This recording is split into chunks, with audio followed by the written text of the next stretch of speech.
At the mouth of the Cuyahoga River, on the south shore of Lake Erie, sits Cleveland, Ohio.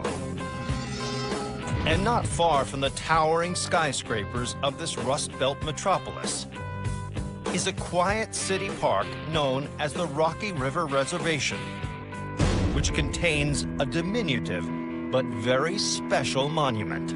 It's bronze. It's about 4.5 feet high. According to historian James Banks, this sculpture that sits atop an imposing stone base depicts a most unlikely war hero. The closer you get, the clearer it becomes that it is a memorial to an animal. It's a dog.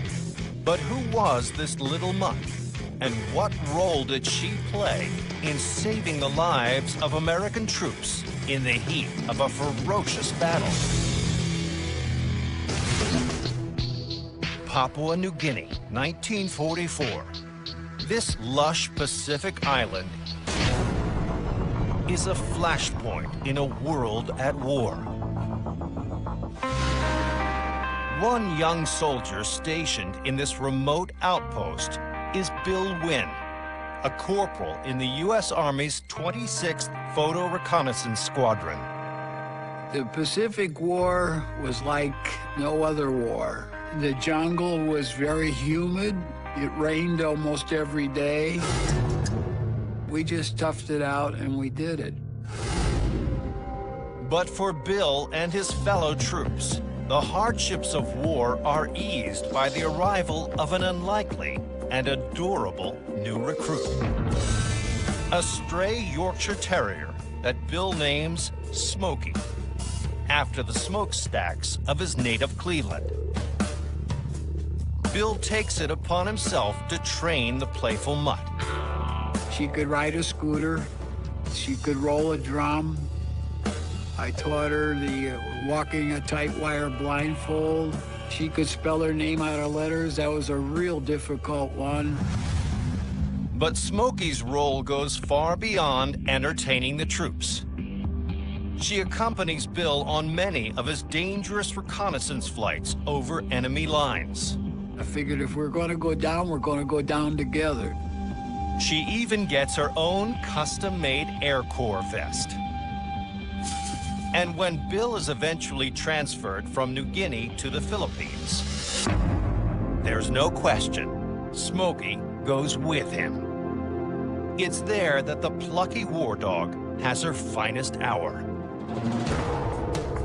February 1945, the island of Luzon. U.S. forces are in the midst of a pitched battle to take the island back from the Japanese.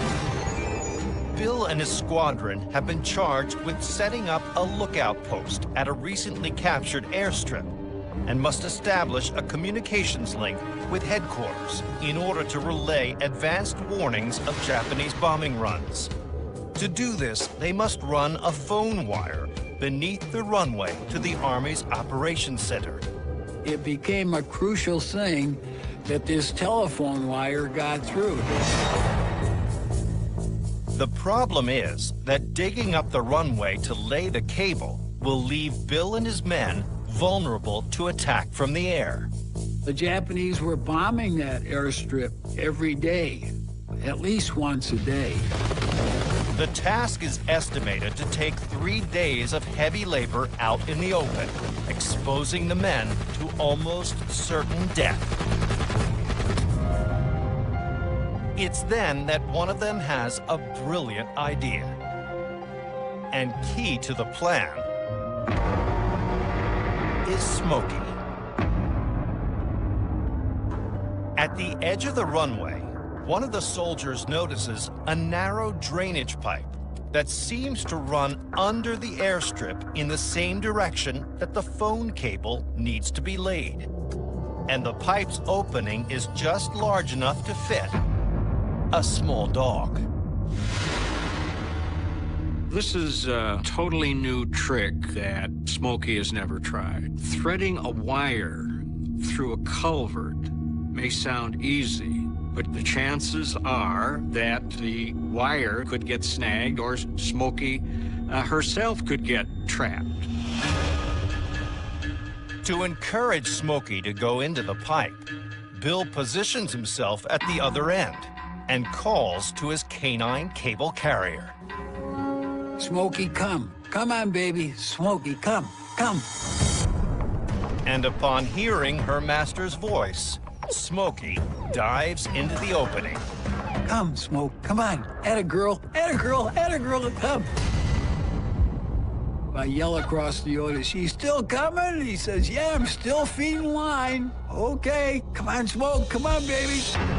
But as the minutes pass without any sign of the dog, the men start to grow anxious. What if Smoky gets stuck? Will she back out? What if Smoky dies?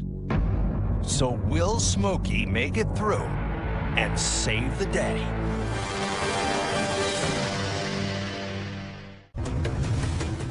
The Philippines, 1945.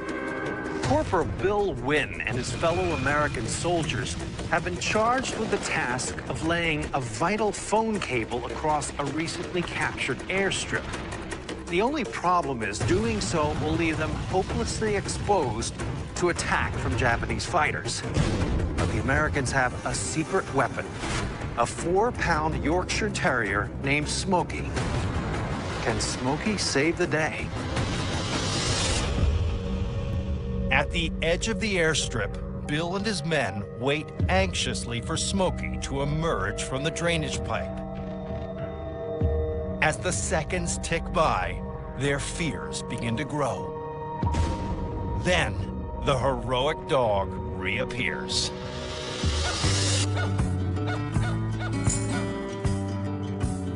So all of a sudden, she burst into a run and she ran into my arms.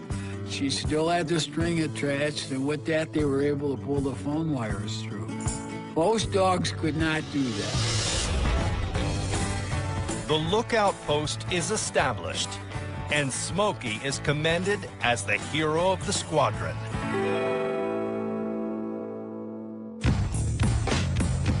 When the war finally ends later that year, Bill and Smoky return to Ohio, where the lovable mutt lives out her days performing tricks in vaudeville halls and VA hospitals. In 1957, at the age of 14, Smoky passes away. And it seems the tale of this war dog will be lost forever. But nearly 50 years later, in 2003, a local veterans group proposes that the Cleveland Metro Parks erect a monument as a tribute to Smoky and all the brave dogs that have fought in war. And today, the monument stands as a memorial to an extraordinary dog, a hero in war, and a born entertainer who warmed the hearts of thousands of Americans.